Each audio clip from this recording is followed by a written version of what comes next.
Hello everyone, today we're gonna see how to create a virtual card on Revolut. First thing you need to do is to open an account on Revolut. If you already have, just skip this step and head and open the Revolut app on your device. On the home screen, tap card icon in the top right corner to view your cards. Now, tap Add New at the bottom of the card screen.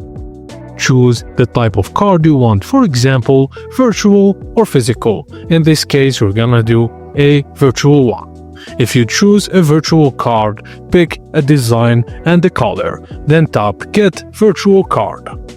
Optionally, enter a card nickname which helps for organization, then tap Create Card.